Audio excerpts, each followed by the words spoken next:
Good middle of the night, boys and girls, ladies and gentlemen. My name is Ethan Van Sciver, 26-year veteran of the comic book industry, world's most charming, elegant, eloquent, and yet humble man. Great big Star Wars fan, a trusted member of the media. I am under the weather. I'll tell you something. I'm getting beat up. I got a lot of stuff going on. I mean, I don't know if you guys are aware, but Cyberfrog's out. Cyberfrog's out. People are receiving it. People are rejoicing. People are feeling generally pretty good. Pretty good about life, pretty good about comics, pretty good about everything. And I got to say, I don't blame them. I'm feeling better than ever, except for the fact that I think I have the flu, or maybe it's just a cold. I'm not sure yet how it's developing. It's up here in the hedular region, like right between my eyes. It's down in the back of my throat a little bit, and I'm a little bit achy. Also, my hand hurts and my shoulder aches. Now that you know about me, how are you? Moo Butt says fake sick. Going on a pie bender isn't being sick. Moo Butt, I did go on a pie bender, to be honest with you. I think I mentioned that. I ate 2 pies this week. One of them was a delicious blueberry lemon pie. It was small. It wasn't that big. You know, I did eat it with my hands. And the other one was a much larger apple pie. You know, cinnamon apple pie. It's getting to be autumn. Those pie temptations are really starting to come to the forefront as I drive around my neighborhood and see the beautiful decorations, people setting out their pumpkins, people setting out their Halloween decorations, and autumn is in the air. It's in the air. And I look around and I think, pumpkin pies are coming, and I don't know how I'm going to resist that pumpkin and custard. I'm not sure what I'm going to do. You know, I don't know what I'm going to do. All right, so let's see. Wonder Girl 60 says, did you drink electrolytes? No, is that what did it? Is that what may have done it? Electrolytes may have gotten me sick. What are electrolytes? Are they in Gatorade?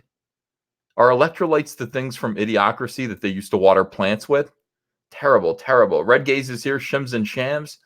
And Unbearable Lightness of Being says, I hope you get well. Finally, we have a sincere person in here. Finally, somebody who's concerned for my health. Oh, I appreciate it. I very much appreciate it. Terry is excited that Panboy Lando Soy Child Dong Lover is here. You know, I heard recently that there are some people who are having babies, and they're deciding that they are going to name their children after prominent members of Comicsgate, fans, creators. One of them is naming their daughter Ro after the leader of War Campaign, the head of War Campaign, or at least the spiritual mentor of War Campaign. That's a lovely name for a girl, Rohan. It beats Dong Lover. If you're gonna name your child the Soy Child or Dong Lover, these are other options. You could just name your child Ethan. That would be fine too, or Caesar. Yeah, Captain Deadpool's concerned about my ability to to sign comics. I'm fine. I went in today. I signed about 1,000 comics.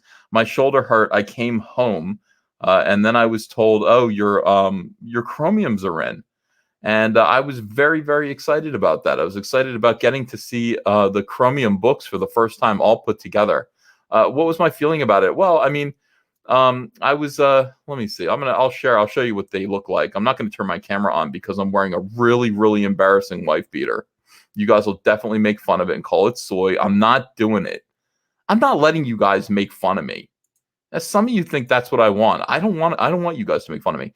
This is what I put. I took this picture. I sent it to Zach. This is bro power right here. Comicsgate in a nutshell, as the famous Max Visaggio once ascribed to me. This is the Cyberfrog Blood Honey chromium cover. Chromium comic is in right next to Jawbreakers #1. And I didn't realize when I took this picture, I kind of forgot. Well, I drew both covers, so no wonder they look so good together. But these are, the books that we started out with. Zach and I, way back in December of 2017, we got together. We started talking about the possibility of crowdfunding our own comics, and maybe that would help us to gain entry into the comic book industry or to survive the inevitable purge. And I'll tell you, what a fantastic thing to be able to see the end result at last. Both of us together now have our books out. They are out. Fantastic. Absolutely fantastic. Cyberfrog Blood Honey, the Chromium edition, will be coming in bulk, in large bulk, Monday or Tuesday. I think it's Monday. But I'm not sure anymore. I'll just tell people Tuesday, and then maybe if it's Monday, everybody will be like, wow, you're starting to beat your deadlines. you're starting to beat the expectations that you give us of you, and I'll kind of wink at them. So I'm going to say Tuesday. Tuesday the chromiums will be in, which will mean that Friday I'll go in and sign them. Tuesday I'll go in there and sign them. Wednesday, Thursday, Friday they should all go out. I think I'm almost finished signing the team up covers. I went back in today. And they had set up for me at the fulfillment station a table, another huge table, which must have had like 1,500, perhaps 2,000 books. And I had just gone in, weekly gone in. I mean, tired, sick. You know, Ava brings home sickness from her preschool. That's what kids do if you're a parent. And you inevitably catch it. So I went in and I just said, oh, I just want the chromium books. And then, they're like, hey, sit down and sign these. I'm like, I got to go home. And I got to get chicken fillet on the way home, chicken fillet for the family. They all want chicken fillet. So I did, and I didn't care. I did chicken fillet, of course, has a bad reputation for denying the rights of homosexuals. That might be true, but they really make good chicken sandwiches. So I brought those home to my family. I think I bought 8 of them. Everybody was happy. Got home, looked at the chromiums, and then promptly passed out. Just went right to sleep. Woke up and I'm back to work on Zach's cover. But, in the midst of all of this, in the midst of all this joy and happiness, comes the reality, the icy cold reality. By the way, we have 275 people in here at 2 a.m. Chicken fillet, Artsy. Yeah, we don't say Chick-fil-A, chicken fillet. Why cut corners? I like to call it chicken fillet. The icy cold reality. Before we go, should I do this? Should I show my own stuff? Oh, let me see. Let's see. Yeah. Chicken fillet is for everyone, says Serena Sketches. But she said Chick-fil-A. I forgot about this. People are saying, hey, when is there going to be a Cyberfrog action figure? And I'm like, soon. I understand that you're excited about that.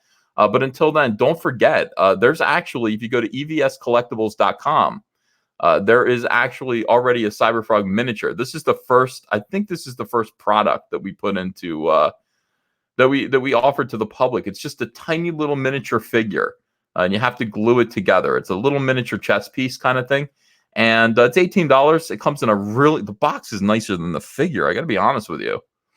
I saw the box. I was like, damn, that's a really nice box. Just send me more of these boxes. But anyway, if you want one of these little resin figures, 35mm scale Cyberfrog miniature, ready to assemble and paint, complete with a transparent base, suitable for use as a collectible or gaming miniature, and as a component for the forthcoming Cyberfrog chess game, which may or may not be coming up. I'm not sure if I want to do that anymore. Sold separately. And it says, warning, this is not a toy, so don't chew on it. Don't swallow it. And I'm getting sick. Some of you people are buying these and chewing on them and swallowing them. And I keep telling you, don't do it. And you do it anyway. And warning, how many more times do we have to warn you? This product is suitable for ages 14 and up. And it's not suitable for children under 3 because it has small parts, which may cause choking hazards.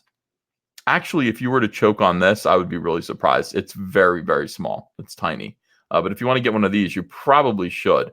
Now, here's what we're here to do. We're here to say, Kyle Ritter, he's got a book called STARBLADES, and it's only volume 1. Now, Kyle Ritter is the artist and writer of this comic book STARBLADES, which is probably the greatest thing that I've ever seen. And that includes the blueberry lemon pie, which a lot of you made fun of, but I got to tell you, it was really pretty good. STARBLADES Volume 1 is excellent, and I think Kyle Ritter has now become, $116,810. There's only one more hour to fund this comic. I want to make sure that you guys know about it and take a shot at purchasing a copy of STARBLADES while you still can. And there are people today, you have to understand, there are people today that waited too long to get Cyberfrog Blood Honey, and as other people are running to their mailboxes, opening their Cyberfrog Blood Honeys with glee, they say, I should have bought one. Can I buy one? No. Well, later. But do not be like that. Do not rely on Kyle Ritter to be as merciful as I am. This man will cut your throat. This man will chop your head off. He is not like me. I will always give you a second chance. I will always allow you a second chance to buy Cyberfrog Blood Honey, a third chance, a fourth chance. Kyle won't. But he barely tolerates most of you. And so if you want a copy of Starblades Volume 1, make sure to get it now. The link's it's in the description. All right, so we'll be going back to that and checking in on that. It's only got an hour left. I want to close it out as best as I can, even though I'm sick. They asked me, they're like, will you help us close this? I'm like, yeah, sure. No, I can't. I really can't. I don't feel that well. And then the guilt and obligation overwhelmed me. I felt the obligation and guilt. I was like, oh, I got to help Kyle. What am I going to do? Like the thing's going to close and I'm going to have not helped Kyle. That's not good. Let's see. Cherry says, Kyle is the Lord of Slim Jims. Oh, yeah. Eric Hutful says there's a reason Rainbow Brute was based on Kyle. Both of them will chop your head off. Both of them will. Radical Jawa's here. He says, Serena Sketches, I shall not complain. Being off Twitter has given me a lot of relief. I've been doing better than ever, though I do miss interacting with the Fandom Menace and Comicsgate. Yeah, Radical Jawa, welcome back. Welcome to my chat. I usually see you in other people's chats running me down. I'm so glad you're here. Joel C says Kyle does have Tug. I saw that. I saw that they're streaming simultaneously. That's good. Tug is doing a great job of kicking ass and getting Kyle into gear. Now, all right, so let's talk about let me see the chat a little bit more here. I love you guys. Kung Fu says, EVS, you're a scholar and a gentleman. Thanks. Sierra Whiskey says, yes, Uncle E. Thank you for supporting Kyle. Well, I do. I actually literally do support Kyle. I think I pay his bills, some of them at least. Butthurt Entertainment says, hey, I love Slim Jims. Randy Savage forever made them one of the tastiest meat snacks out there. This is Testify HD, by the way. Well, welcome, Testify HD. Slim Jims are interesting. Like, I dread eating them when I see them. I see them, I'm like, who would eat those? And I gag a little bit like that when I see them, like, oh, yuck. But then when I go camping, which isn't very often anymore. I guess I'm mostly referring to when I was a Boy Scout. Then when I go camping, I'll bring some Slim Jims. And I taste them, and I realize they're pretty good. And then you develop a taste for dried beef jerky, That's suddenly you want dried meat snacks, and then you understand why they're good. But right now, if I were to eat one right now, I would think about here's what I would think about. I would think about those bacon treats. What were those bacon treats that they used to tease dogs with? There was a great commercial where the dog would be like, bacon, bacon, bacon, bacon. It's horrible. Like those, it smells like those. I don't want one of those. Snap into it, says Pam Boy. Yeah, snap into it. Let's see. Radical Jawa responds to my allegations. He says, thanks, Uncle E. Thanks for noticing me, LOL. And yeah, I like to pop up in chats every once in a while. Been keeping up with the latest shenanigans of late. Yeah, me too. I'm keeping up with the latest shenanigans. Now, one of the latest shenanigans that all of you should be keeping up with is the fact that Cyberfrog is now coming out. Okay, it is coming out. It's a big deal. People are, for some reason, it is a big deal. I don't really know why it's that big of a deal. I don't, honestly, if you look at it, why is it a big deal? It's one of my comics. I mean, it's a comic. There are a lot of people who really didn't want this to happen. There were a lot of people who were banking on denigrating Comicsgate, denigrating me, et cetera, just because, hey, look, the comic hasn't come out yet. It's never coming out.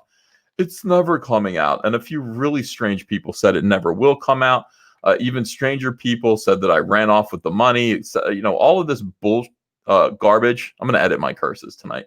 All of this garbage.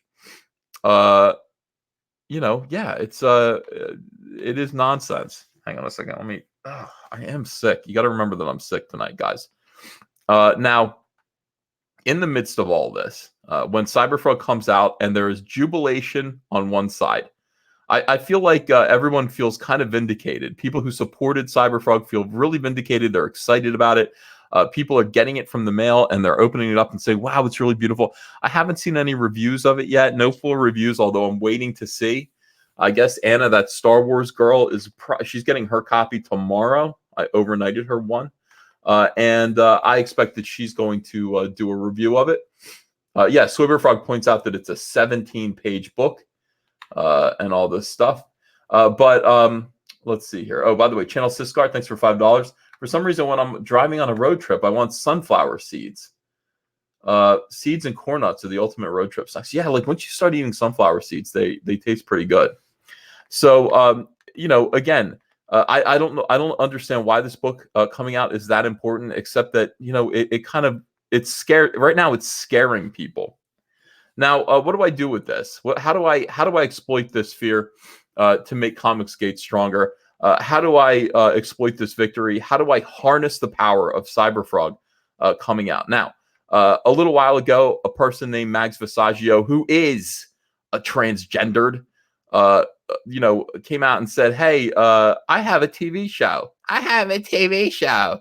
And your boy Zach doesn't have a TV show. So I guess that makes me great. And Zach."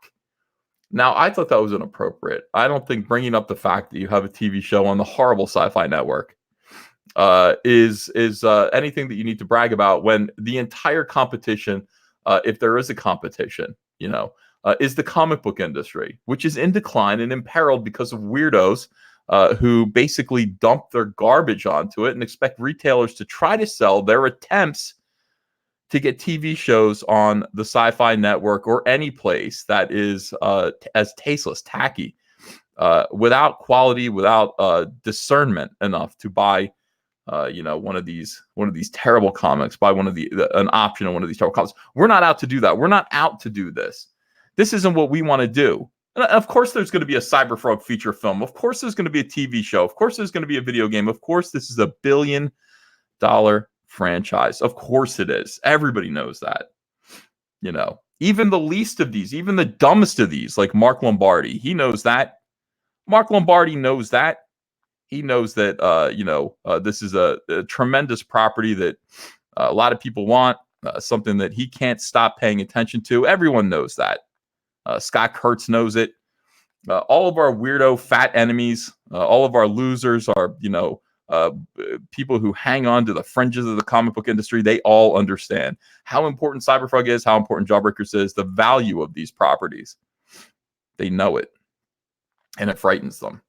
So, in any case, today, why not a little bit of Schadenfreude? Why not enjoy this? Why not enjoy the fact that we're winning while they're losing? I point out, as this article comes out, IDW cancels Maryland Manor number 2 through 4 and the collection. Let's click on this link here.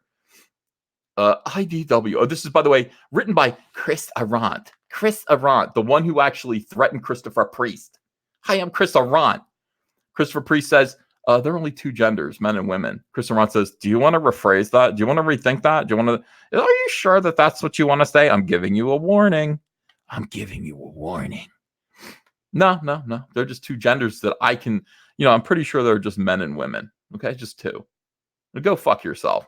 And that's what Christopher Priest said, and then went on to sell 171,000 copies of his new book, Vampirella number 1, which, by the way, I did a variant cover for with Cyberfrog on it, and you can certainly purchase a copy of that to thank both me and him. He'll get royalties for it. He will. He's going to get royalties, I believe, for my variant copies of Cyberfrog Vampirella. God bless that man. Chris Arant writes this article here, chokes it down. This is not comic book art. What is this? Why is this the way comic book art looks now? This is what SJWs have done to the comic book industry, by the way. It's these colors, too. I don't understand what this color palette. I don't get this color palette, but all of their comics, all SJW comics kind of have this sort of washed out sort of, I don't know. Look at it. Look at this.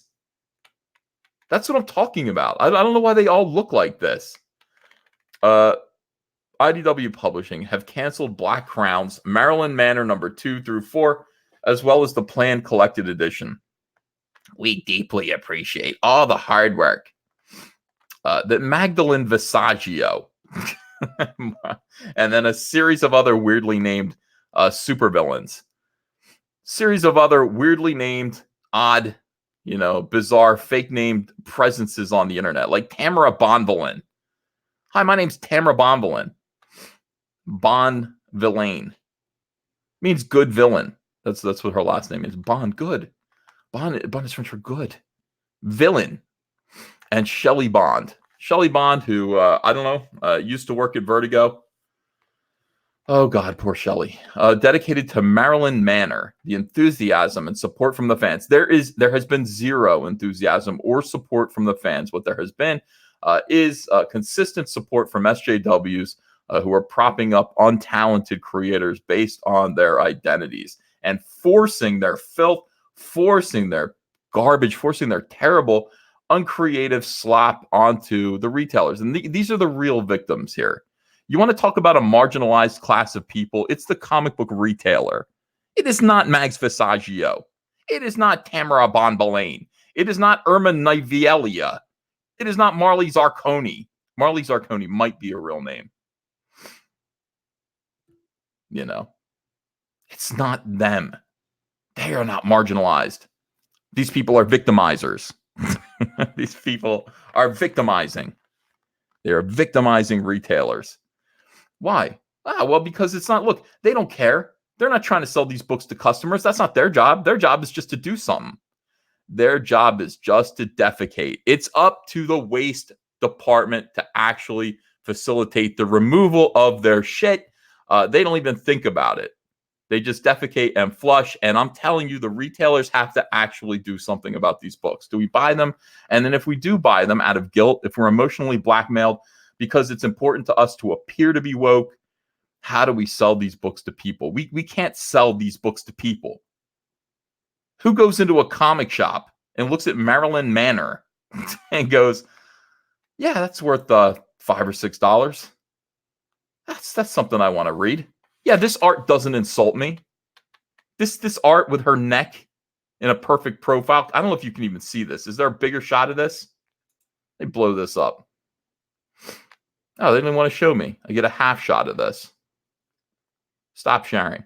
No, oh, okay. I just completely destroyed the article. Let me try again. Well, first, let me see. Grant Matheson says, pandering over plots. Of course. Of course. We got 504 people in here tonight. Hello, everyone. Artsy says half off. That's what the comic book's going to look like after Zach gets done with it.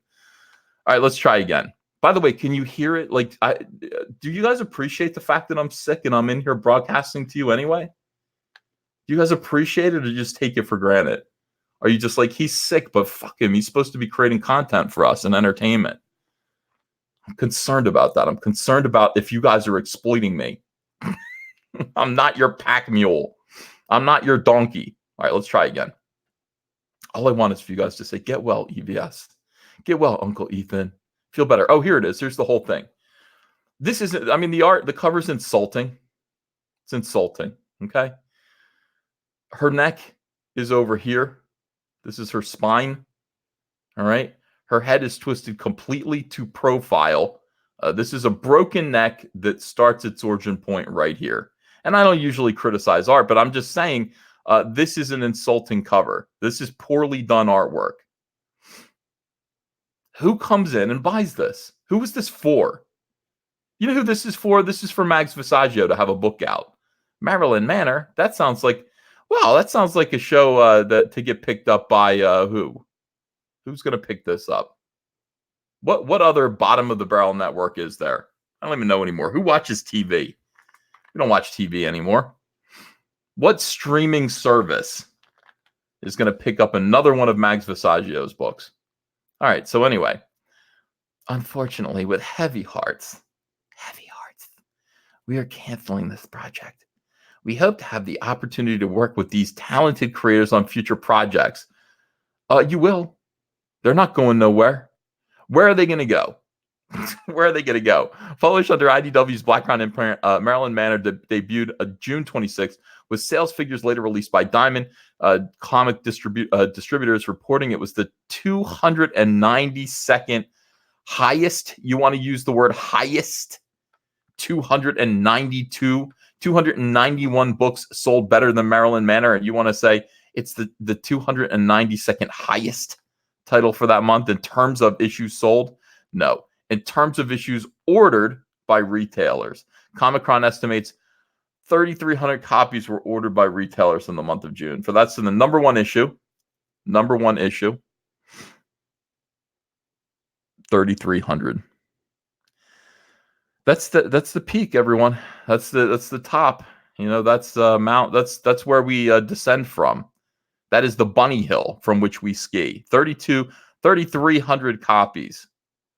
60% decline from there at the very least, and that's if it's a DC comic. That's if it's Justice League of America.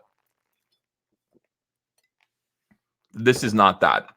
Issue 2 was solicited to come out in July, but it and subsequent issues were all rescheduled before their intended release prior to this week's cancellation. In other words, the sales were so low. They were so very, very low. Now, this is another insulting cover. Can I please have the whole piece? Let's try again. No, I can't, right? You're going to hide it from me? You want to hide this from me? You can see it. This is not a hand. This is not a hand that would hold a skull. If the hand were holding the skull like this, this is a hand that's rubbing the chin of a skull. If it were like this, the top of the skull would fall off. And by the way, the top hat on top makes it even more unstable and insulting. Another hand would need to come up behind the skull, prop it up by the back. But it doesn't matter. You're being insulted already. You're buying this book. You've already insulted yourself. Somebody just put this up on a tracer and trace it. Get a picture of a skull off of Google. I wonder if we can find the piece of reference that this person used. Skull. We could probably do it if if we Google image search skull. We could probably find the Google image that they found, and we could kind of match it perfectly up with this image here. We would do that using the teeth, the shape of the eye sockets, everything. We'd be able to blend this in. We'd be able to find out exactly what Google image they traced, and then didn't bother, put a little profile, a little kissy on it. Kissing a skull. God damn. It's infuriating. This person's going after your boy Zach big time. This person's going after me big time. And I have to say, ha ha ha. All right, let's go over here real quick. I say, oh, poor Mags. Oh well, who cares? Cyberfrog's fulfilling. There you go. There's the sunny side of the street right there. Let's be optimistic about everything. Mags Visaggio continues to fail upwards while denigrating Comicsgate. She continues to be a victim. She continues to, say horrible things about Comicsgaters and what we want. I don't blame Mags Visaggio as much as I blame the people who continue to give this person work. These people who continue to purse puppy this human being. Purse puppy, you know what that means? Joe Quesada didn't know what it meant to purse puppy someone. What does it mean to purse puppy someone? Well, basically what wealthy people do. Wealthy people like to get little, yapping puppies, expensive purebred dogs. They like to put them in their purses, or at least they used to. This was back in this was mostly something that was around the turn of the century. Paris Hilton used to do it. And you just show off your dog. You have a little filthy animal in your purse. Show it off, Hey, it's my purse puppy. Oh, this is what powerful white, usually male editors, cisgendered, as they say, cisgendered people like to do. They like to show off the fact that they have hired and given work to people who are considered to be marginalized. These people do not, for the most part, do good work. These people fail. But it doesn't matter. It's not about getting good work out. It's not about that. It's not their problem. It's not their problem. It's not Mags's problem. It's not the editor's problem, really. I mean, all the editor really has to do is convince retailers to stick themselves and, they'll get stuck. You can have stucco. Oh, can you get stucco? That's an old Groucho Marx joke. Selling houses in Florida in 1920s. Back when Florida was a swamp, that's what they're concerned about. They're just concerned about, sticking these retailers with this stuff, and they just walk away. And if it fails, big deal. All right, we'll cancel this book and Mags will move over to do something else. As long as this editor feels good about themselves, I gave work to a trans person. Well, was the trans person talented? No. But this trans person is a victim. At one point, your boy Zach called this person a man in a Party City wig. This entitles this person to contribute more and more, like infinite amounts of garbage projects to the comic book industry to inflict their filth on retailers till the end of time. We got to make up for your boy Zach, and that'll show Zach. By the way, that'll show Zach that Mags Visaggio is able to do this, and he's in the meantime. I mean, he's putting out his third book. He's got Jawbreaker's God King. It sold $220,000, something like that. Profitable. Has a great cover by me, or it will. I'm working on it, trying to finish it. So I put this out. I feel like my comment was pretty innocent. Oh, poor Mags. Oh, well, who cares? Right? It's like you feel bad for a minute, but then you just realize, oh, well, it doesn't matter. That's how I am. You go, oh, what a disappointment. All right, let's move on. Let's move on to bigger and better things. And the bigger and better thing is everyone is getting, look at this. Everyone is getting their beautiful Cyberfrog Blood Honey team-up covers. They're getting their trading card packets. Are you going to open yours? They're getting their bookmarks in case you can't read this thing all in one sitting. Or if you're waiting for the trade paper or the hardcover collection, Found out today that is going to cost me. I'm going to have to front that money up front to get that thing done. I think I have enough money to do it. And then I'm just going to hope the crowdfund covers it. We're going to be releasing all of the 90s Cyberfrog books in one hardcover, every bit of Cyberfrog from the 90s that I can lay my hands on. And I'm going to make a deal with Trent Kanuga. I got to find out how much money he wants. He said, we can talk about that. Yeah, good for you, Trent. Get some money off of this.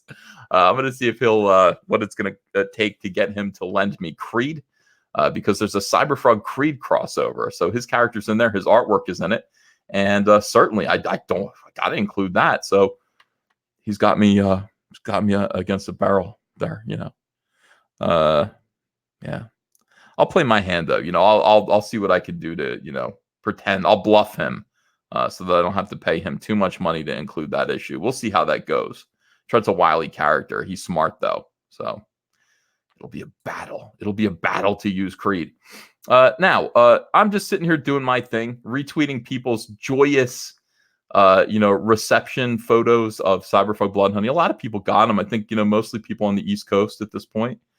And somebody says to me, hey, I like how Andrea calls me A. How does that typically work in a scenario like this? Do the artists and writers still usually get paid for those that were canceled, or is it only if the work was fulfilled? Just curious. Okay, it's a good question. I say, yes, Mags would have been paid for everything see how I gender Mags according to her preference? I'm an honorable man,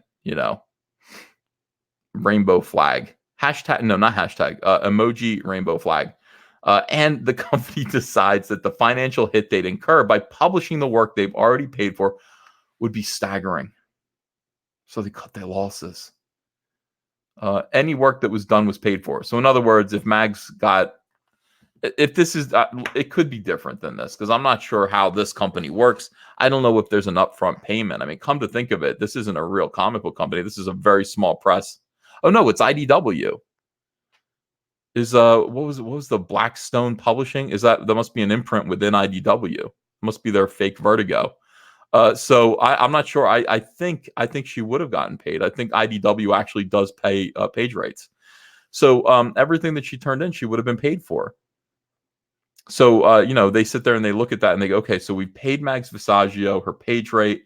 We've paid the artist if the artist completed the work, the colors, the letter. It's going to cost how much to print this shit? How many books, how many copies of it sold? We're going to take a fucking bath. All right, we're in it already. I mean, we're in it too deep. How much more money do we want to lose on this? Why do we keep giving this person work? Yeah, it does feel good. It's nice to say that we're giving Mags Visaggio work. We like that, but why do we keep doing this? It's so expensive. It's such a, virtue signaling is an expensive addiction. It's like cocaine. You know, it's cocaine. It's like a cocaine addiction. Dopamine hits. It's not free. I mean, when you utilize your comic book company, your publishing house to generate these dopamine hits by hiring untalented weirdos to do your comics for you, weirdo SJWs, so that other people will sit there and go, "Oh, that's just so wonderful." And all you do, you have a vision of standing in front of a pulpit being handed a GLAAD award, Gay and Lesbian Alliance Award, something or other. You're being handed a trophy for doing a lot for gays. It's a nice photograph to hang on your wall. Look at all the things I did. It costs money. That costs money. You don't get that for free. You have to actually invest money in putting these books out and losing just a tremendous amount of money. It is like a cocaine habit. Feels good. You wake up on the floor. You've pissed yourself. What did I do? What did I do?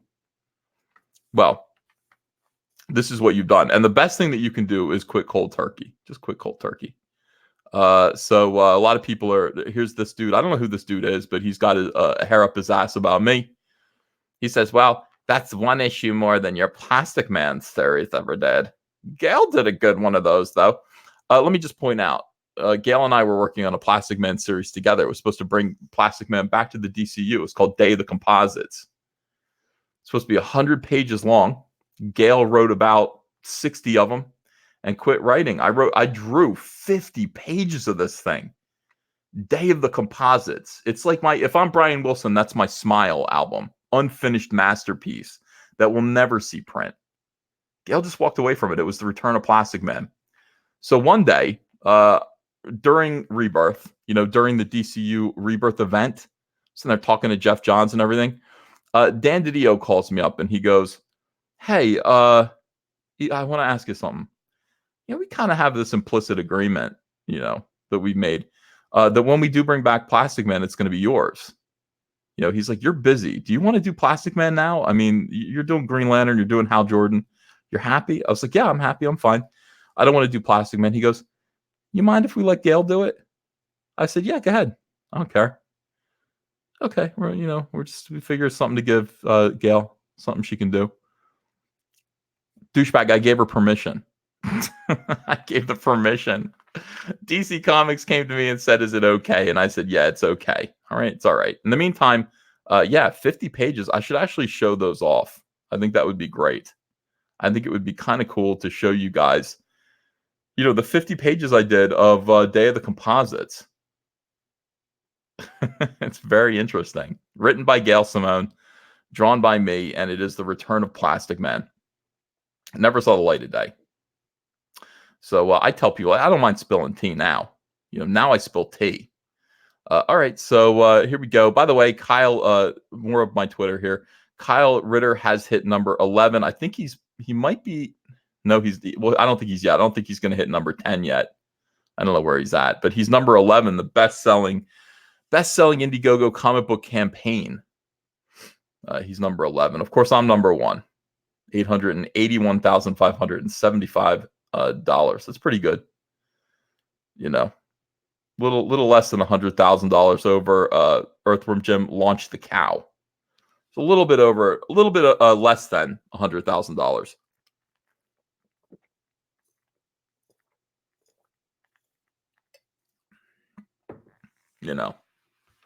We're going to push this forward a little bit too. Wow, big congrats and still going. All right. And then this happened. Whenever I open my mouth and tell the truth about these people, one of them inevitably, without using my name, Voldemort's me and says terrible things. God, it feels good. It feels good. Hold on a second. In a moment in time, when Comicsgate may have kind of lost its way, as we begin to fight and squabble with each other, when we should be fighting these SJW scumbags. And let me tell you, Cyberfrog Blood Honey comes out. Yeah, there is squabbling. There are a lot of former Comicsgate adjacent weirdos who have a problem, who are launching what is known as gay ops. Do you know what gay ops are? It's an internet term. It's not homophobic. It doesn't literally gay ops. Okay. Gay ops are when people conspire through Discord, private channels, to pull internet chicanery to trick other people into basically deplatforming, being deplatformed, I don't know, losing money, etc., losing face, losing reputation. It's all trickery. It's all internet trickery. People get together and go, now, if you say this and you do this, then we're going to trick him into doing this. And he's going to fall right into his own trap. Okay, let's get together. Let's make this into let's figure this out. How can we? So that's gay ops. Okay. God, I don't feel well.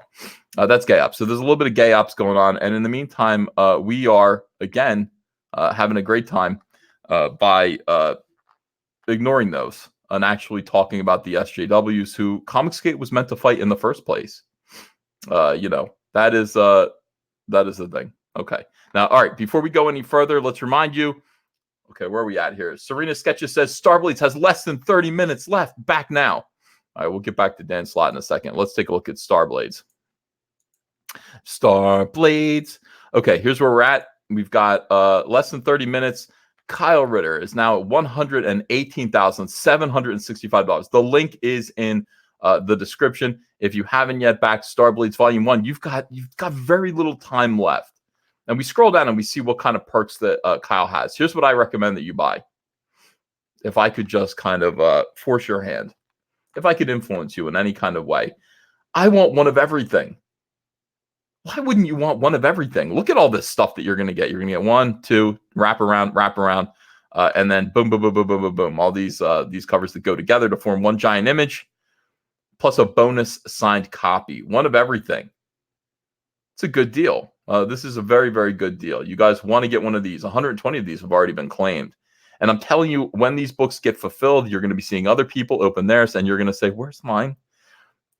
You have 30 minutes to alter your future. You have 30 minutes. 30 minutes. So that you will not be the person who regrets not getting a copy of Starblades. That's it. Make these 30 minutes count. Make these 30 minutes count. All right, hold on a second. We're going to watch the video again, by the way. Some of you have not seen it. Kyle Ritter is an incredibly talented, ingenious young man who knows how to animate. Here's what he's done.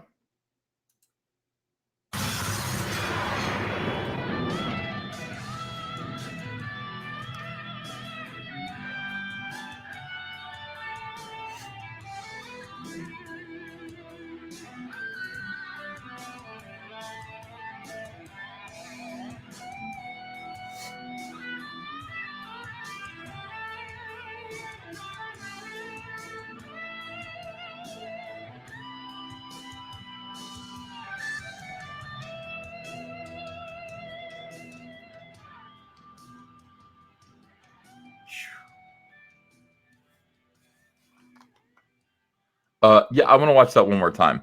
We've got 30 minutes until this ends. Look at this. Kyle made this. Not a whole team of people, just one young man.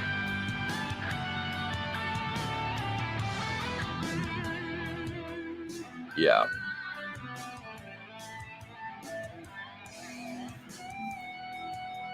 Whoa.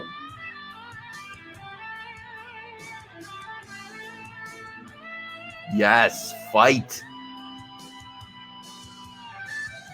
All right, here's what I want. Hold on a second. It's almost over. This is a good part, the close-ups. I like the close-ups. I like that, yeah. Very, very nice. Why hasn't War Campaign memed that yet? Why have they not put War Campaign faces on that? I don't understand. Kyle Ritter's amazing Starblades promo video. This is everything. I mean, this is obviously this should be a cartoon. I don't know how he does that. We're at $119,505. We're about to break 120,000, guys. with just a few minutes left to go, just a handful of minutes left to go. Why haven't you guys backed it? Why haven't you backed it at the I want one of everything level right now at this point after seeing that? I don't know. I don't know. I backed it. Where did I back it at? I think I got one of everything. I didn't buy 5 of everything. I know I didn't do that. But I think I did get one of everything. Look at this cover. It's so beautiful. Kyle Ritter is a major talent. I don't know how he does this. How does he do this? Not sure. Look at his women. Beautiful women. Thin lips on these women. You know what I mean? He doesn't overdo it. He's not giving them big, fat, fake-looking lips. They look real. These women look real to me. Beautiful, soft coloring here on their skin. He just does great work. And then these backgrounds. I mean, this is just psychotic. This is insane. And when you're Kyle Ritter and you're actually coloring your own stuff, you know, you can do your own ink work patterns here. You can make them blend into your colors. Look at this. He's a one-man show. Show respect for this. Show respect for this guy's first effort. This first effort is commendable.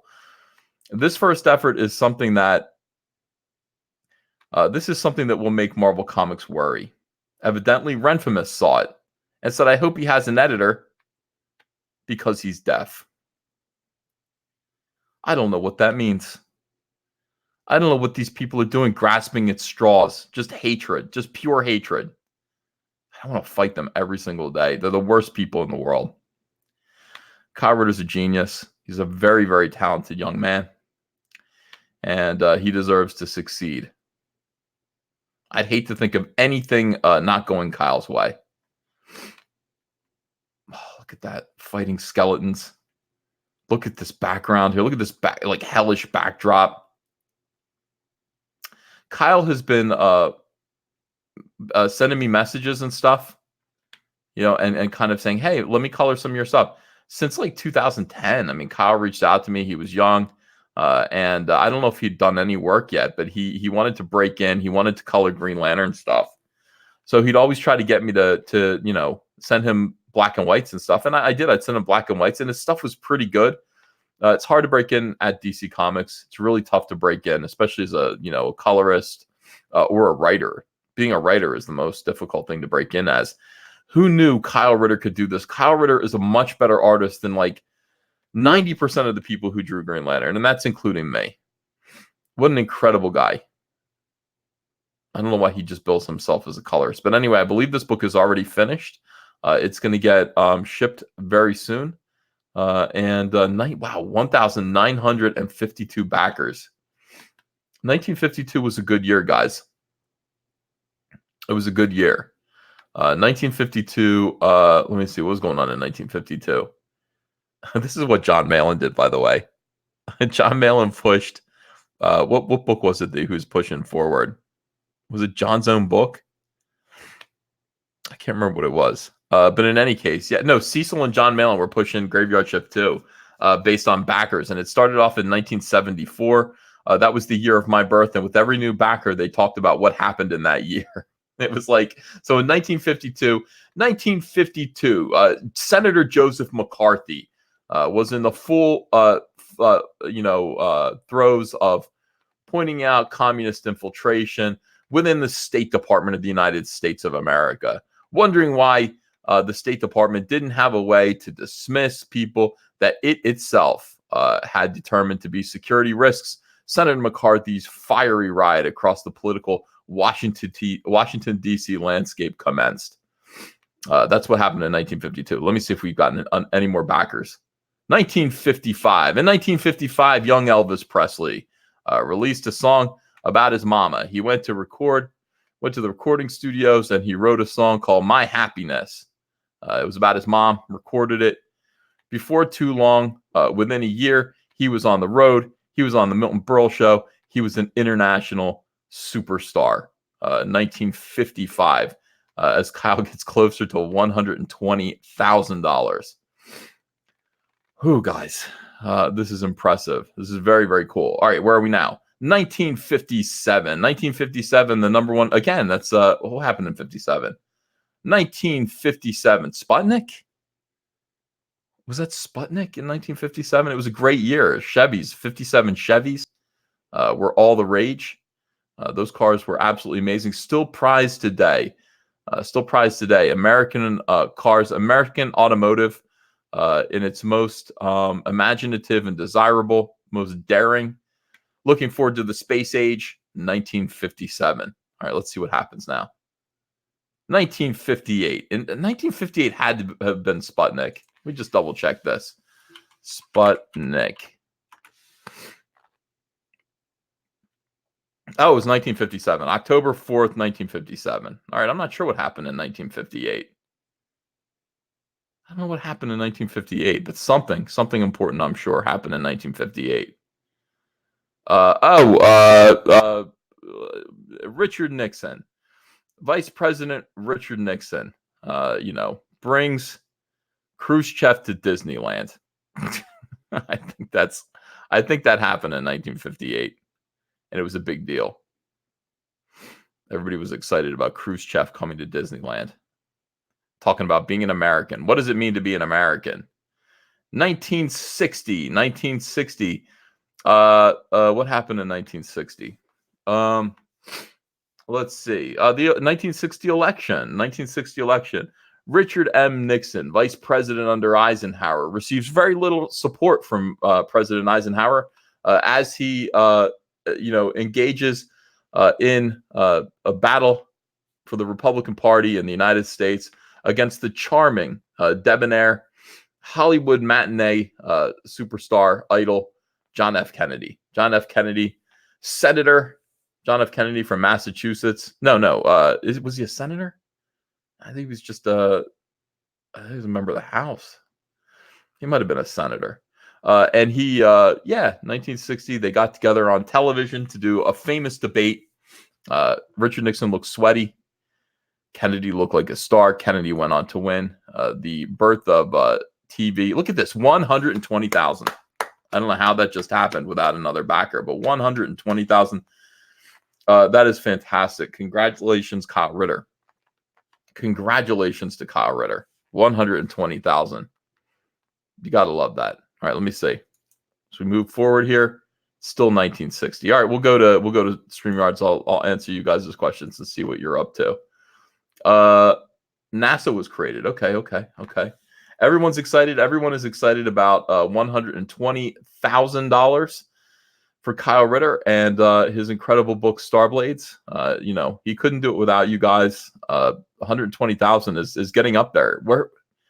Let me see here. Let me go back and find out exactly where Kyle is in relation to other people. I'd like to see him become number 10. I guess to become number 10, he has to overtake what, Iron Sights? Yeah. I can't find it now. Everything's a living hell. Oh, here we go. Iron Sights is 134. Oh, we got a long way to go. There's a big gap between STARBLADES and Iron Sights. He would have to get to 135,000 to beat Iron Sights and become the number 10 book. But he has smoked Lone Star Heart of the Hero. I will tell you that. Mike S. Miller's Lone Star Heart of the Hero, utterly obliterated by Kyle Ritter's first effort. That's impressive right there. Kyle Ritter deserves praise, adulation, etc., etc. Let's see. Captain Deadpool says he should be at least number 3. I agree. I agree. I think he should be number 1. Terry, stop typing, Terry. Stop typing. Panboy is offering some memes. Yeah. Cyborg Valkyrie, 120K. Thank you so much, Caesar. I'm barely doing anything. You guys are doing all the work in the next room. I'm sitting here dying on my own stream. I feel feverish. I don't feel well at all, but I really want to see Kyle get through and do good. I want to see him actually reach number 10. I don't know if he can do that in the next few minutes. I mean, usually these things kind of snowball. $120,170, 1965 backers. What happened in the year 1965? I don't know. Lyndon Baines Johnson was president. It was a good year. I think Rubber Soul came out, the Beatles. The Beatles, Rubber Soul, and the other one, Revolver. I think I don't know. Revolver might have been 1966. The Beatles packed a lot. The Beatles got a lot of stuff done. Fugman Force says, go to bed, EBS. No way. I'm staying up. Super chats. All right, we got super chats. Let's see. I'll look at those in a minute. People are... Serena Sketches says, Ethan, take some NyQuil after the stream. It'll knock you out. Okay. 1965, Bob Dylan went electric, says Panboy Lando, Soy Child Dong Lover. I don't think anybody has as good of a name as Panboy does. His name makes me laugh every time I see it. It's really great. Let's see. People are saying F you, Fugman. F you. Well, guys, be nice to each other. Terry says, hail the Dong Lover. You guys, I have to say, that latest War Campaign episode, you guys are becoming superstars. I watched that. I've had to do a lot of work. I'm sitting here working on a cover. I'm also organizing my DVD collection. I have listened to your latest War Campaign episode now 4 times. I've never repeated a live stream before. You guys are becoming comic as a comedian and also comic book, I'm sure, geniuses. Hilarious episode. Auntie Andrea was upstairs laughing her head off too. She loves you guys. We watched the new meme, by the way. I'll show this in a minute. Hold on a second. Let's go back and look at Kyle. Whew, guys, have pity on me. I'm not going to bed, though. Don't say go to bed. I'm going to stay up. I can work when I'm sick.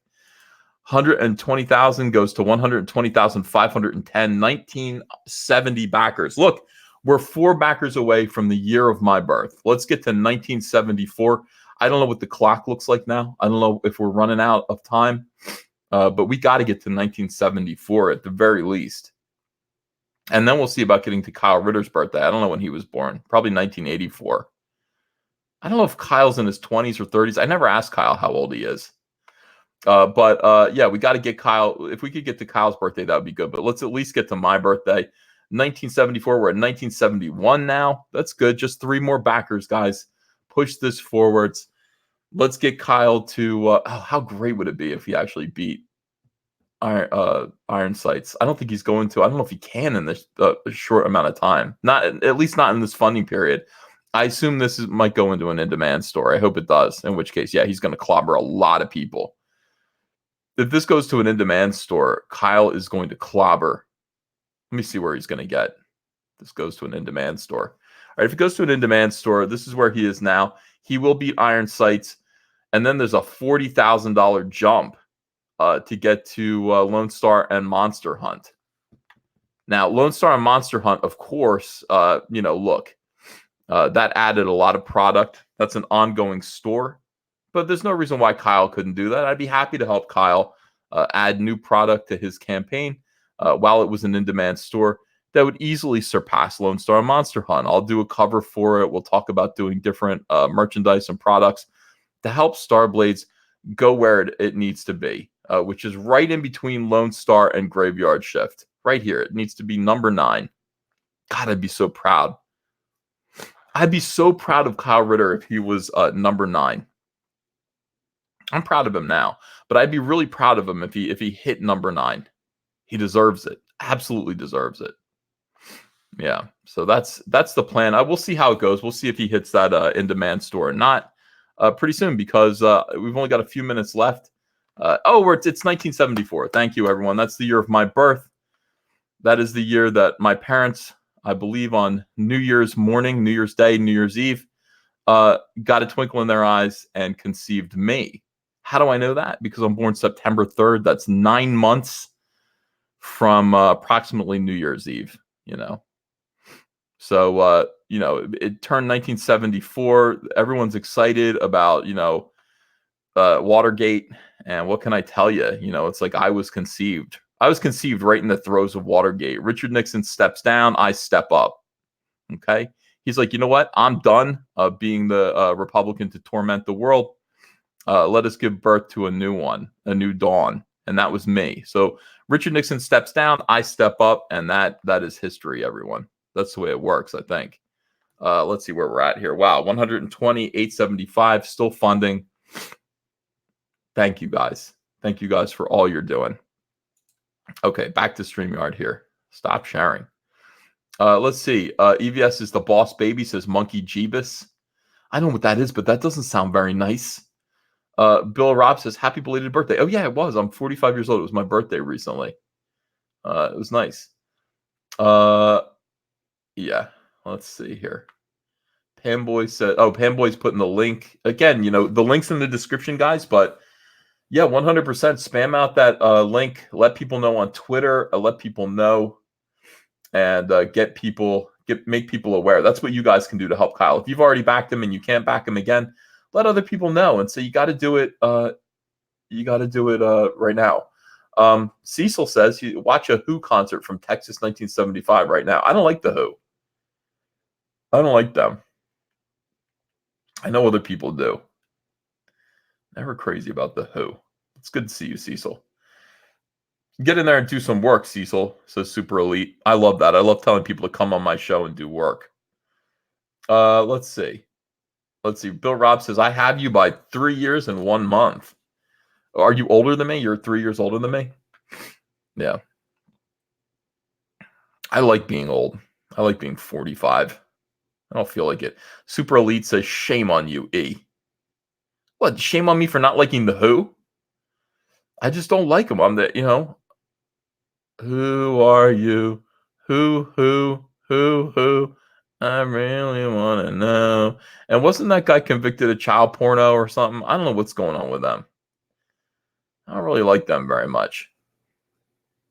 Ferd Turgeson says, you're not old, Uncle E. I'm pretty old. I'm 45. It depends on how old you are, relatively speaking.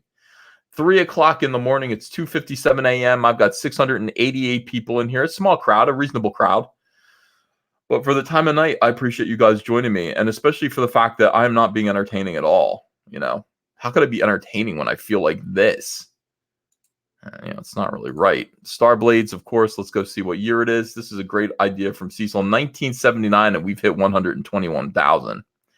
1979. Yeah. According to Boogie Nights, that was the end of the in-theater porno experience. As soon as 1980 rolled around, people realized that VHS cassettes were the future of pornography. Not that I would know. I avoid and abstain from pornography of all kinds. Not really my thing. I don't want any porno unless it's funny. People are tempting me with this Captain Marvel porno. I have to admit, because everybody's going to watch it. I think people might find ways to do videos reviewing the Captain Marvel porno, the pornography about Captain Marvel. I might have to see it.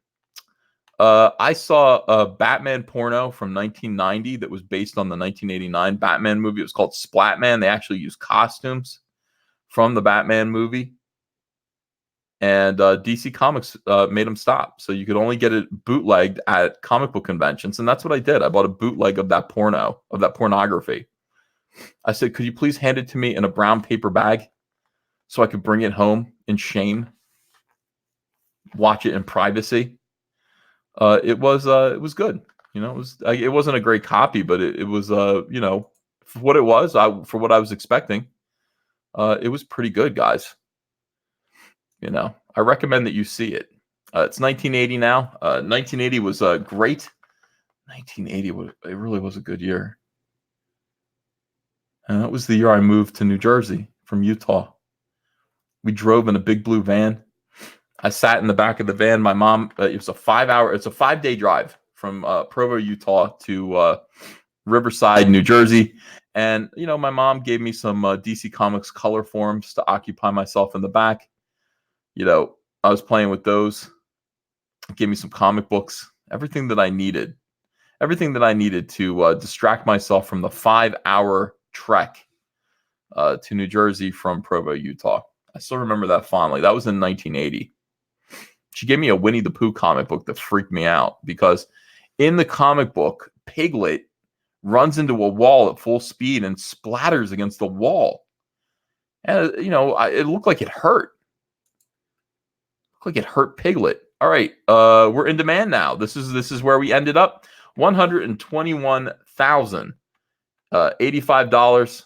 Congratulations, Kyle Ritter, for obliterating Mike S. Miller's Lone Star Heart of the Hero record. And now from here, we must find a way to make $60,000 more dollars. Stick with me, kid. I'll make you famous. I'm sure we can do that. I'm positive that we can make another $60,000 together. I'm incentivized. I'm incentivized to help him do that. Serena Sketches has a look on her face. I don't know why. I'm not sure why. Justin Kelly says EVS watches the porno along with the Star Wars Christmas special every Christmas. I don't know. I mean, everyone's saying congratulations to Kyle. Everyone's very, very happy with Kyle. Kyle, congratulations. It's a big deal. This is your first campaign. Everyone rooted for you. Everyone wanted you to succeed. Everyone, wanted you to do well, and it looks like you've done well. This is the kind of thing that leads to a career in comics. You occur as a penciler and writer, a creator in comics, not just a colorist. And as a colorist, you are sensational. But how do we bring them home again once they've seen Hollywood? How do we get them to come back to the farm? How do we get Kyle Ritter to continue to color Cyberfrog, Rainbow Brute, when he knows now for an assurity that he can make $121,000 on a single comic book that he does by himself? How? Of course. Kyle Ritter is gone forever. Everyone told me this. People are saying F Mike S. Miller in the chat. A lot of F Mike S. Miller. Oh, what are you going to do? Great work needs to be rewarded, Chris Stanley says. Yeah. Adrian Stone says you can tend to your ligament now, EVS. No. Radical Java says, if you don't mind me asking, Ethan, but what's the deal with this beef you have with other creators like Mike? What the hell happened? Radical Jawa, you can't simultaneously decry drama and then dig into it with curiosity. Either we are going to fight or we're not going to fight. And I said a little while ago, I said, you know what? I am done talking about it. I'm done talking about it. If somebody makes a funny joke about Mike, I cannot promise I will not laugh. I probably will laugh. If somebody makes a meme about Mike, I will probably laugh. Will I fight Mike? No. I will not. I will not be talking about Mike or anything like that or any other drama. It's just, guys, we have bigger things to worry about now. This channel doesn't run on drama. Despite what you might think. You might be thinking of another channel. This channel doesn't run on drama. This channel runs on a couple of things. It runs on fighting SJWs, and it runs on a good sense of humor. But we don't want to fight with each other here. We don't want to fight with other creators. We just don't want to. It's not something that I want to do. And when I am in a fight with other creators, you know what I'm like? Ask Andrea what I'm like. I walk around the house like befuddled. Like, what is going on? Why can't we all get along? And Andrea says, sometimes people disappoint you. Sometimes people do things that aren't nice. And you say, why do they do that? And you need to stop asking why they're doing it and just let it go. Just let it go. And that is the wisdom and advice of my beautiful wife, who loves me more than anyone in the world could possibly love me. And people in the world love me a lot. So, Andrea's love is profound and huge. So, I listen to her. She says, people do things that aren't nice to you. They say things that aren't nice. People impute impure motives to you. And I know you better than that. Ignore these people and just keep moving forward, because there will be other people. Here's the thing about Comicsgate. Comicsgate will continue to move forward, and we will continue to attract people who want to be a part of it. Some of these people are going to work out, and some of these people just aren't. Some of these people are not going to see the discipline of Comicsgate and what it means and what it can do for them. But other people are. Other people are going to see this discipline. So other people are going to see the future. Other people are going to actually line up and begin to do the kind of work that is going to lead them to prosperity. We already have people like that. I want to thank Kyle Ritter. I want to thank Donald DeLay. I want to thank John Malin. I want to thank your boy Zach. These guys get it. It's like it's not about fighting with each other. It's not about saying who's the leader of Comicsgate and getting mad because you want to have more control over it. Getting mad because system. It's not what we're trying to do here. I mean, Comicsgate again has to be something that grows because it's going to become a business that's going to provide for many, many, many people. And that requires the best. For a Comicsgate to succeed, it asks the best of you. It asks you to put the best of yourself forward. It asks you to leave behind some of the things about yourself that are not so great. Some of the things that may have gotten you in trouble in the past. It says put those down. We all have negative personality traits that other people find difficult to deal with. I have mine. Other people have theirs. Put those down. Try to be better. Try to be your best self, and try to think of this as a business. Try to think of the future of Comicsgate as something that we can kind of attain together. That's what we want to do, guys. I believe in this stuff. I can't help it. This means a lot to me. I don't want to. I will never give this up. I will never give up Comicsgate. I will never stop bringing people on, and they're going to be people that disappoint me. That's inevitable. That there will be people that disappoint me personally. I'm just one person, though. I have to learn to just let people go. Whew. And this is it. Over time, Comicsgate is going to attract professionals who are goal-focused and see the big picture. This is all about the big picture. This can't be about individuals. This has to be about everyone coming together to do something great. That's why they're so worried. That's why the mainstream is so worried about us. And they say, oh, yeah, we're really worried about you. You are. That's all you guys talk about. Why would you be talking about Cyberfrog the way that you are if you weren't worried about it? It's not that funny. It's like, I mean, you can make fun of it, but how funny is it that a book about a frog nearly made $1 million and you guys can't pay your rent? It's not that funny. Now, the business side of things, it's going to take a few years to come together, but we are going to see growth all the time. If you want to be a part of this, if you want to be a part of this movement, you're a creator, you see what's coming down the pike. You have to be able to see what's coming down the pike right now. You can do it. You can join us. My message about Comicsgate has been consistent. I've always said the same thing about Comicsgate. I always will. If you're a part of this and if you're on my show, it's implicit that you kind of agree with me that this is the purpose of Comicsgate. What is Comicsgate? We don't talk about politics. We don't try to divide our audiences up. And that's been a problem recently. It's just like people just wanting to take their most loyal fans and run. I want everybody. I don't just want my loyal fans. I want everybody. I want people who are questionable, who are sitting there thinking, I'm not sure if I like Ethan. I think he's a dick who has too many iPads. Okay.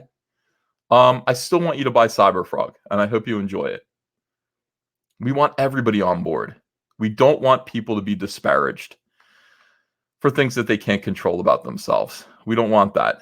We want people to buy our comics and enjoy them, and I don't really care who buys them and enjoys them. I don't care who you are. I'm not like, hey, if you don't like me, then get out of here. If you have a problem with Mormons, if you have a problem with former Mormons who are balding and in their 40s, then get out of here. I don't want your money anyway. I don't want it.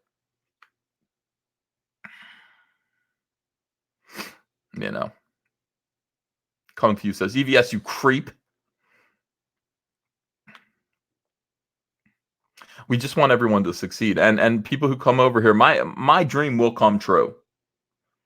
My dream will come true. Not the one about the Last Supper. I hope that one doesn't come true. That Last Supper dream was pretty scary. That wasn't my dream, though. That was Andrea's dream. Do you guys know about that one?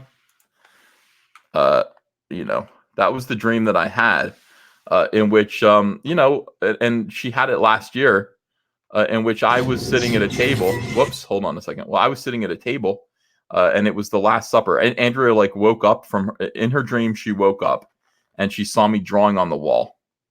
And she said, "What are you drawing?" And it was in Sharpie marker, and it was a picture of me and all of these comic skaters. And it was the Last Supper painting. That's how arrogant I am. I'm Jesus Christ at the Last Supper, apparently, in Andrea's dream about me. I'm sitting there in the middle. There are all of these comic skaters that were around. And she said, and I was filling in a black word balloon coming out of my mouth. And, symbolizing, I guess, death or something dark. And she said, what are you going to write in that word balloon? And I said, I haven't decided yet. And then she woke up and she wanted to tell me about that dream. So I want to thank Mr. Yanafew, who was a great meme machine, for actually animating that dream. Now, this is his interpretation. This is his interpretation of that dream. It's not mine, but it's pretty funny. And, I mean nothing by this except, damn it, we have to reward people's hard work when they make incredible memes like this. Okay, we have to. And I'm sure you'll understand when you see it. Okay, let's go take a look at it. Here we go. All right, so here's the meme. The last stream.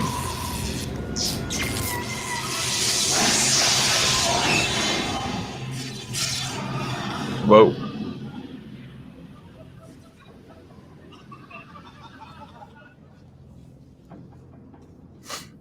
Whoa, it's your boy Zach.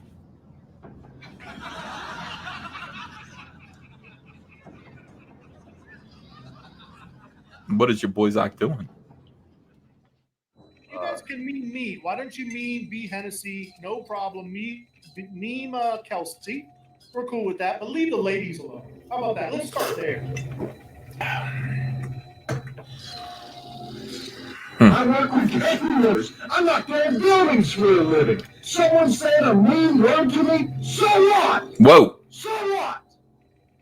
Jesus Christ. I didn't see this.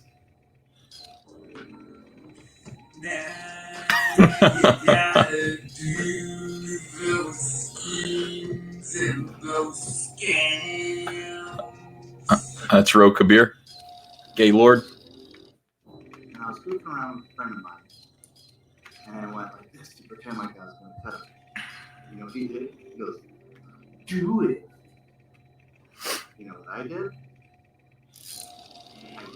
Holy shit. Brothers, my time with you is almost over. For now, This is so blasphemous. let us eat.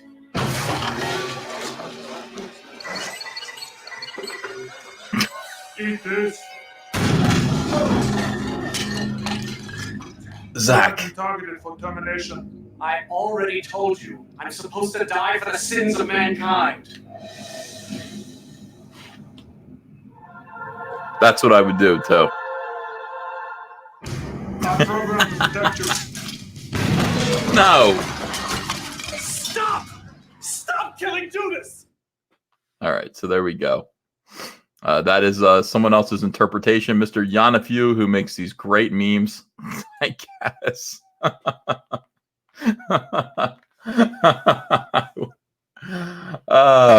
I would have healed. I would have healed Mike. Absolutely. That's important. Everyone likes that. Good. Go subscribe to Mr. Yanafew. Yanafew, spelled YONOFUI, and enjoy his memes. He's a lot of fun. Mad Max Movie Talk says, I like the Ethan Van Sciver Man of Peace. Well, right now I'm the Blade of Stars, because I don't know if you know this, and welcome, Mad Max. It's good to have you here. I don't know if you know this, but STARBLADES Volume 1 on Indiegogo just closed, and it closed at $121,085. I'm sorry, $121,285 for Kyle Ritter. This is another huge success, guys. This is what it is. This is what we do. We get together. We each take our turn. I mean, we have a project, and we all need to come together and promote each other to see that people succeed. We all need to succeed, and we're dependent on each other. So if you are somebody who cares about Comicsgate and you care about these creators, absolutely share their campaigns, talk about their campaigns, retweet their campaigns, let other people know.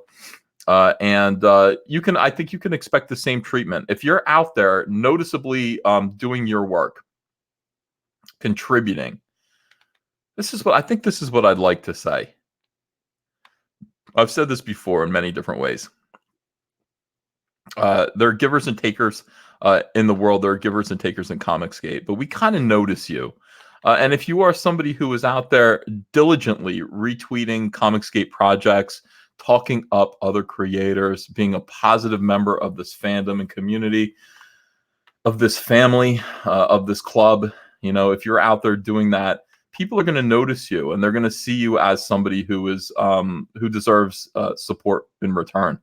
That kind of work, that kind of diligence, and that kind of optimism, positivity is going to be reciprocated. If you're somebody who just comes in here and just thinks, well, they gotta support me because I'm a creator and I'm saying I'm Comicsgate, you're just probably, unless you're spectacularly talented and everybody's like, whoa, we got to talk about this book, you're probably not going to get the degree of support that you're hoping for. So you're gonna have to do a little bit of work. And you have guys like Kyle Ritter and his STARBLADES book. Kyle's always out there talking about his own project. He's always out there talking about other people's projects. He's positive. He's fun. Everyone loves him. He's out there retweeting. He's out there doing everything that he can to let people know about other Comicsgate campaigns. This is the kind of guy who deserves $121,000. He deserves more than that, but he definitely deserves his $121,000. And if you're not doing that and you can't find yourself $500, that's why. It's probably why. All right, let me look at the chat and see what goes on.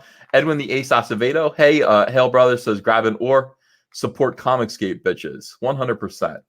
Sewer Shark says, Roe gives and takes. He does. Let's see. Artsy says, holy crap, I've never seen Edwin so mad before. I've never even seen him raise his voice before. He raised his voice a lot. What made Edwin angry says 1-2 Kobayashi Maru. Edwin, I don't want to get into this too much. Edwin may have fallen for something that we call gay ops. There are some people who wanted to destroy War Campaign. And so they did so by finding a former member of War Campaign who spilled the beans about his own personal assaults on this community, and implied that everyone in War Campaign does the same thing. It made Edwin very angry, I guess. Edwin started talking about schemes and scams. This was the guy who basically drove Nurkish from the community under an alt. This is the guy who went after Sashi, called her turkey neck, made her upset and leave Comicsgate, leave the community. And he just said, look, it was me, and that I functioned as War Campaign doing all these things. Now, War Campaign denies having much to do with this guy at all. They kicked him out. Anyway, Edwin got very angry. He wanted War Campaign, I don't know what, excommunicated from Comicsgate. How does anybody do that? These are fans. These are customers. They belong here. Anybody who wants to support Comicsgate books belongs here. So that's why he was yelling like that. And look, he almost had me fooled. I got to say, I actually saw the evidence, the real evidence, and decided that he was the one being duped or trying to dupe. And that's why Edwin was angry. And yeah, he was screaming. He's still mad. I mean, these guys, I'm telling you, you become dark. And people just become dark and angry all the time. He told Terry to stop typing. Jedi Knight and friend to Alita says, Edwin policed the fan Soyette. Yeah, he wanted me in particular to tell you guys what to do. And I said, well, I'm going to tell you what to do. Knock it off. So I'm not going to knock it off. I was like, what makes you think if you won't do what I tell you to do, that anyone's going to do what I tell them to do? People who tell me to tell other people what to do, let me try it on you. Let me tell you to knock it off and see how you react to that. Everybody assumes that other people are going to obey me, or other people who are, professionals in Comicsgate, have power over their fans. I don't think I have a damn bit of power over you guys. I can't tell you what to do. The only thing I want to convince you to do is buy Cyberfrog. Send me super chats, watch my show. That's all I want from you guys. If I can convince you to do that, that's great. And that's not always easy. That's not an easy thing to do either. But yeah, there's a lot of this idea that we're supposed to police fans. That's not what we want to do here. We want to make this a fun, free community in which people just enjoy themselves. Whew. Okay, let me read some super chats here. I don't know if any super chats have arrived, but I'm gonna check and I'm gonna read them. Oh yeah, we have a lot of them. Level 4 says, if you name your child Terry, just know they'll never stop typing. Hail War Campaign. Jesse N says, I'm backer 2055 of Starblades. Cool, man. Thank you, Jesse. TLJ Russian Bot says, Cecil is life. Channel Sisgart says, for some reason, when I'm driving on a road trip, I want sunflower seeds. Darth Bobcat says, I appreciate exploiting you. Okay. Level 4 says, we appreciate the light of the human sunbeam. Oh, thank you guys. Vic Savage, thanks for $2, says penance for Malin's channel. I know, I'm going to be doing penance for Malin's channel forever. Jedi Knight and friend to Alita says, can we get a mummy for the month for badge? A mummy for the month for badge? Possibly. I wouldn't mind putting a mummy badge up there. James Dean Anderson says, Cautionary Comics is now 292nd highest in CG. Boom. Congratulations. James Dean Anderson, by the way, bought Cautionary Comics off of Ben Hennessy, and I think he's going to turn that company around and turn it into something pretty exciting. So, you know, if you're looking for a publisher, looking for some work, contact James Dean Anderson and see if he has lettering, coloring, anything like that, production work for you. Find out what he's doing. Unhinged Crank says IDW will change its brand next quarter to IOU. Well Hung and Dung says, EVS, show Kyle's video. Oh, I did. I showed it twice. Unhinged Crank says, with the Cyberfrog Omnibus, will there be behind-the-scenes commentary and original character designs? I'm giving you everything that I have. There will be the action figure design. Remember the action figure that I showed you that Playmates Toys made? That design is going to be in the book. Everything. I found a disc full of all this unreleased stuff. Having this conversation right now, like about whether I use a vintage cover or a brand new cover on this hardcover. Now, there is a cover, a Cyberfrog cover that was meant to be Cyberfrog number 1 or 2 by me that never got used, and I found it. I found this cover. So the question is, do I use that one and put that on the hardcover, or do I create a new cover? I'm not sure yet, but I'm telling you, this is going to be chock full of everything. And yeah, I'll probably write some commentary and things. Well Hung and Dung says 10% Kyle and Starblades, 90% EVS and Cyberfrog so far. Chaos Kid 24 says, is it going in demand? Yes, it did go in demand. Jeremy Lederman says, hey, comics industry, I've upped my standards, so up yours. Kyle Ritter, love it. Sarcticon DM says, Captain Marvel porn probably has better acting than the real one. I hope so. I need to be convinced in my pornography. Chris Stanley says, keep up the fight, EVS. Of course I will. Dex Luthor says, Starblades at $121,195 at close. Congrats, Kyle Ritter. Septanov 709 says, I'm still having fun. Of course. Professor Geek says, hail, Uncle E, onwards and upwards. Congrats on Cyberfrog. Thank you, Professor Geek. Everyone subscribe to Professor Geek. He's got a great channel. Doomnotron says, I'm glad you are done with the drama. Now show the Chromebooks, fat boy. I don't mean pictures. How many artists are doing the cards? Well, you want me to turn on my I told you I'm wearing a stupid... I can change the shirt, because right now I'm wearing a totally soy-based tank top that you guys will make fun of. I'll change my shirt real quick and I'll turn on the camera. Narwhal Book says, Mormons in Comicsgate are the best. Yeah, we are. We're pretty good. Trencher1375 says, to be fair, though, War Campaign spent a lot of time pushing people's buttons. That said, there is no point giving orders no one will follow. Yeah, I think War Campaign's whole thing is we're going to make fun of people who want to hurt Comicsgate. Okay, that's their whole thing. I don't think they hurt people or make fun of people who do not want to hurt Comicsgate. And there's some people who like actually literally want to destroy Comicsgate. And if those people get memed on, I'm just going to shrug. I'm tired of it. I'm tired of just arguing with these people. I'm tired of the same old arguments, and I'm tired of people just being disingenuous. I don't want to argue with anyone.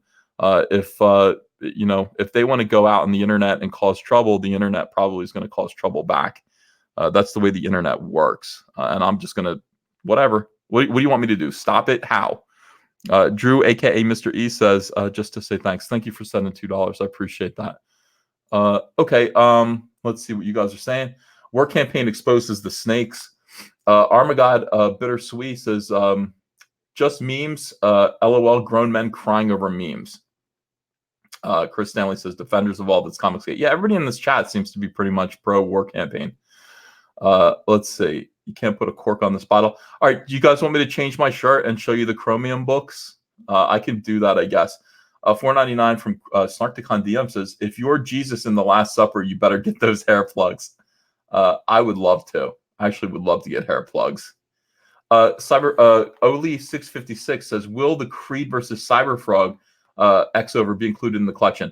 Yes, as long as I can make a deal with Trent Kanuga, who seems open to it. He's gonna want a little money. I think we can probably afford to give him a little money. So, I'm going to ask him what he wants, and because that's got to be in there. And if it's not in there, it's not going to be complete. So we got to figure out what he wants to do about that. All right, show us the books, but don't change your soy-based shirt. Bullshit. I'll be right back.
All right.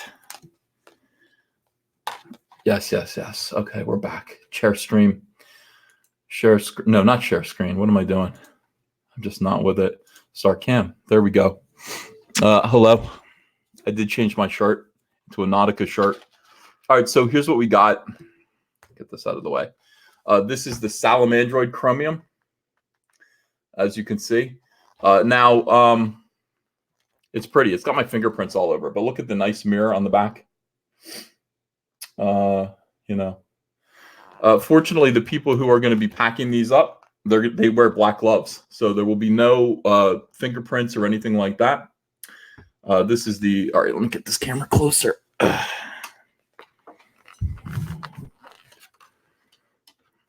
right, let me see. Is that better? That's better. Okay, so here we go. And it is super, super nice. This is exactly what I was hoping for. If you open it up, you'll see we've got the sketch page. This sketch page will have signatures on it. And if you bought a sketch, I'm going to draw Cyberfrog right in here. There's the book. Of course, there it is. Okay. So this is the Salamandroid variant. This one, of course, did not come packed, so it's not really flattened. That's the only thing that I don't like about this one. They sent me just 2 copies. It wasn't shipped in a crate, so it's like not flat, and I keep trying to flatten it out. I put the Cyberfrog one. I put one of the Cyberfrog books in, a bag and a board to just kind of flatten it. Yours are going to come flattened. They're going to come in a bag and board and everything, but these are just put together especially for me. Here's the Cyberfrog one, and this, I have to say, is absolutely beautiful. I like this one a lot. I like the way his eye lights up, in certain lightings. I love the way this part just looks white. It looks like ivory, and then it just becomes a mirror on the rest of the book. It's the same on the back. It is, look, we haven't seen comic books like this since comic books were making millions and millions of dollars. That's what's so wonderful about this. That's a big reason why people are scared.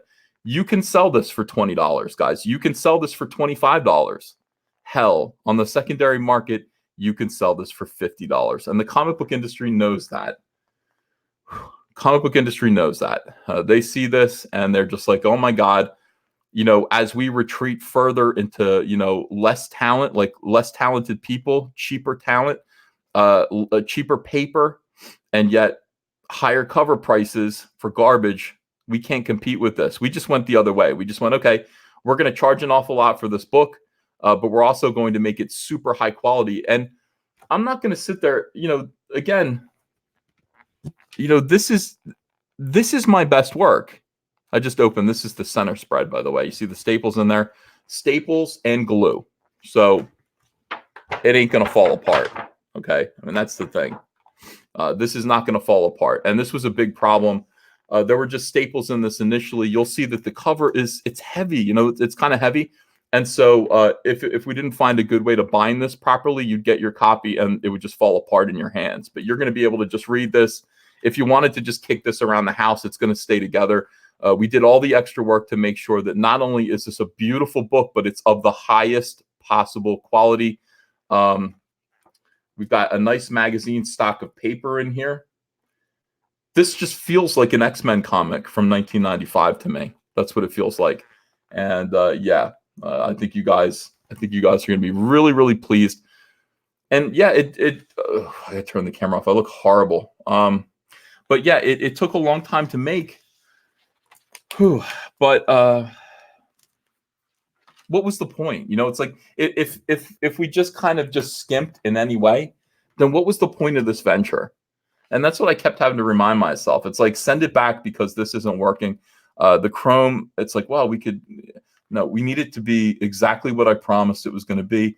And if it just falls apart, if it's in any way inferior, I mean, what was the point of all this? The point was to make this comic. It's not like the comic book industry. They're sitting there saying, yes, but we got out 15,000 books in the time it took you to just put out one. Fine. Nobody cares about any of those books. Take your time. Take your time. This is what I actually said to Dan Slott, who decided to come after me because I laughed at Max Visaggio's book didn't or got canceled. All right, let me show you that. We have to beat these people. We have to, for the sake of the comic book industry. Dan Slott says, if it takes you 10 plus months to put out one comic, it's a shitty take to rip on another comic creator for losing all of 1 gig, especially when she's the creator who put out many books and is also getting some of her books turned into TV shows during that 10-month time frame as well. 240 likes. God, people are stupid. People are fucking stupid. I said, these people congratulate themselves for dumping bulk abundance of unsellable shit on struggling retailers. Retailers can't sell your 150 attempts to get a Netflix deal, weirdos. Slow down, and make a fucking comic book that everyone talks about. Like Cyberfrog Blood Honey, Frog Rainbow, Cyberfrog Rainbow Brute. That's undeniable. The truth of that statement is undeniable. These people brag about the volume of shit that they create. Why are you bragging about the fact that you are able to produce garbage that nobody wants at a high rate, at a high speed? Why? Why is that something that the comic book industry is proud of? When retailers are going out of business and none of these books are selling, sales are in the toilet. Nobody wants these books. Stop producing things that nobody wants quickly. Stop it. And then stop bragging about it. You guys can't shut up about, you guys, USJWs cannot shut up about Cyberfrog Blood Honey. Why is that?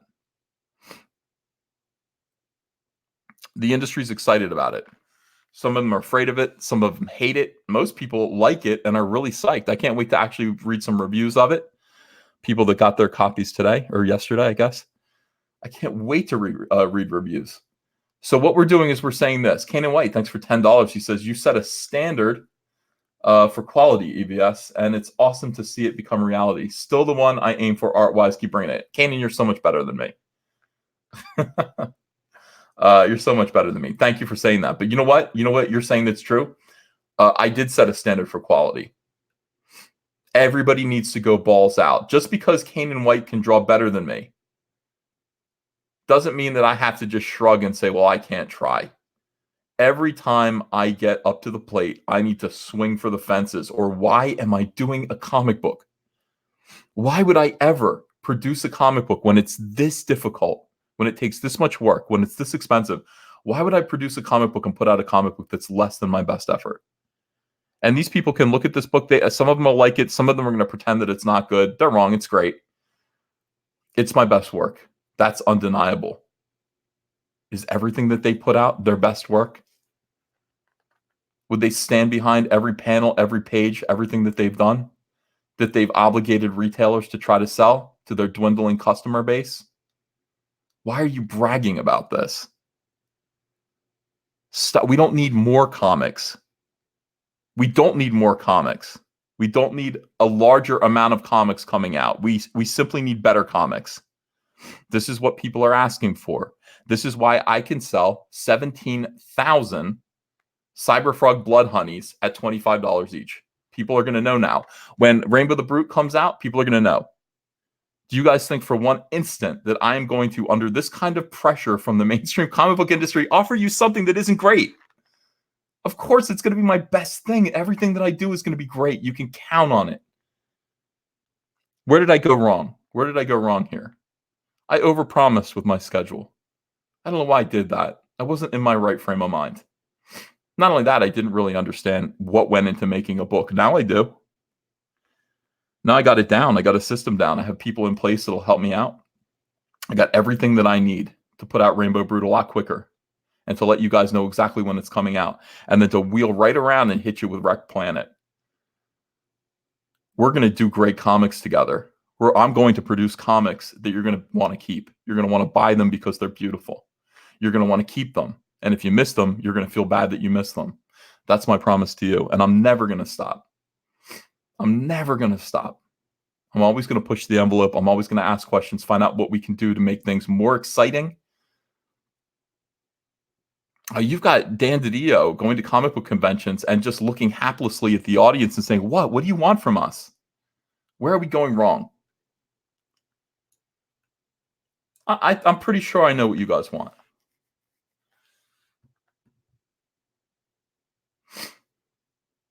You know.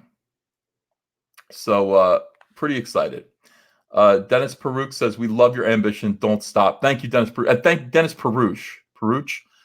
I keep trying to remember how to pronounce your last name. I think it's Peruch. Thank you for your support. So there are some of you out there who really put your who open your wallet to Comicsgate, and look, we can't do it without you. Thank you. Those of you who go above and beyond and actually purchase the high tiers are obviously treasured and appreciated. Anyone who backs us are treasured and appreciated. Everyone is. So yeah, God, it's awesome. All right, I'm not feeling well, but still, this is pretty good. Even when I'm sick, I do a good live stream. What can I tell you? It's fun. Downshift says, hail human sunbeam. Vic Savage says, the only question mark for Rainbow is Cecil. I'm rooting for his writing. Well, here's what Cecil's going to do. Cecil is going to punch up my script. So I'm going to write a script. I'm going to give it to Cecil, and he is going to make it funnier. He's going to help with the dialogue and stuff like that. And I think Cecil's going to feel very comfortable doing that. If you think Cecil's funny, you're going to enjoy his the jokes that he adds to the book. So basically, I'm going to write the script, hand it over to him. He's the funny guy. He's going to make it funnier. ZZ Fly says, do release that Cyberfrog hardcover collection. We did that today. Update about that. Let me tell you guys what's going on behind the scenes. Okay, so I took it to my production team. I took all the material that I had, and including this disc from Harris Comics, which had all these old Cyberfrog pieces that never saw print, and some of the old comics. So, which is good. That'll be helpful. So I'm gonna have to. What we're doing is we're getting all of the black and white comics colored. I was told that it was going to cost me $30,000 out of pocket to begin this process. I think I have $30,000. I think I do. So I'm going to invest that $30,000 in getting this hardcover collection underway. It's a different process because it's not me that's drawing this stuff. I've already drawn it. I just have to hire people to fix it and make it into a hardcover book. Do the whole presentation. Now, there was some question as to whether we could get this thing out in time for Christmas. So in other words, Can we get the Indiegogo campaign up? And can we possibly make it so that we run this thing for 2 months and we're in production with this book the whole time? We're at press, and we can actually ship in time for Christmas.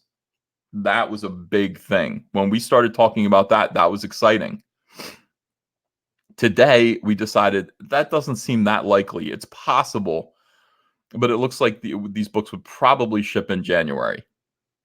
So it's possible for Christmas. It could happen if we really bust our asses, but we better not make that promise. And so I'm not going to make that promise. I think that's if you're buying one of these and you're planning on giving it for a Christmas present, I don't know. It might be a late Christmas present, but this isn't Cyberfrog Blood Honey. It's not like I have to draw anything. It's just a matter of actually producing it. Okay, putting it together as a book. That's going to be a job for other people. I'm going to hire other colorists. Today, I scoured the Comicsgate colorist community. I found a couple of people other than Kyle Ritter who will come in and enhance these old black and white books and make them look brand new. And yeah, we're gonna put it all together again. So Cyberfrog hardcover. Again, the question is, do I do a new cover or use an old one? Part of me says I would like a new cover, but the other part of me says, yeah, but it's the old stuff. So don't you want an old cover on the old stuff? I don't know. But we're going to charge $40 for it. I think $40 is good. I think it's a good price for a nice hardcover 300-page collection. I think that's good, and I think people can afford that. There will be higher tiers.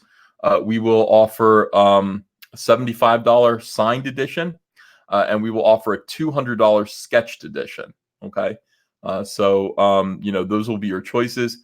And will we enhance it in some way? I don't know. I mean, there might be stretch goals where we do gold leaf or something. I don't know what. There are possibilities that we could make this thing better. But really, at $40, we're already cutting ourselves pretty lean in terms of trying to make a profit on this. So I'm not sure that we're going to do much of that. But this book is going to look pretty good. It's going to basically compile every single embarrassing scrap of Cyberfrog material that I did in the 90s. All of it. Sketched edition means Jeremy Peterson. That means you open the book and there will be a hand-drawn Cyberfrog in there that I did for you. So the $200 edition will be hand-sketched, quick little Cyberfrog doodle for you, for me, and signed. Panboy says old cover on old stuff. My opinion. Yeah. I'm hearing that a lot. It's kind of disappointing because I kind of want to do a new cover for it. But then again, honestly, the less additional work I give myself, I should really be focused on Rainbow Brute and Wrecked Planet. I should not be focused on things that I don't need to do. $9.99 from Chaos Kid. Thank you. Says, Hail Caesar. Thanks so much. For everything you've done. It means a lot to a lot of us. God bless you, Caesar. Hey, God bless you, Chaos Kid 24. Thank you for being in the crowd. Appreciate you. Thank you for being a customer of mine. All right. I don't know if I can answer any more questions. My cough is coming up. My throat's drying out. But I love you guys. Thank you for what you've done for STARBLADES. Thank you for what you've done for me and Cyberfrog. Get hyped. Hardcover Indiegogo campaign is going to be launching soon, and I might be able to launch it next week. Also, the trading card campaign with the Cyberfrog coins is going to launch very soon, and then various other things. We have lots of other Cyberfrog product that I want to offer you guys to kind of, offer you something to get psyched about, to support, to buy while you're receiving and reading your Cyberfrog comics. I just think now's a good time to sell Cyberfrog merch. So be on the lookout for that. I will definitely make announcements. You guys have a wonderful night. Love you all, and I will see you tomorrow. We'll do another live stream. All right? Okay, bye, everyone.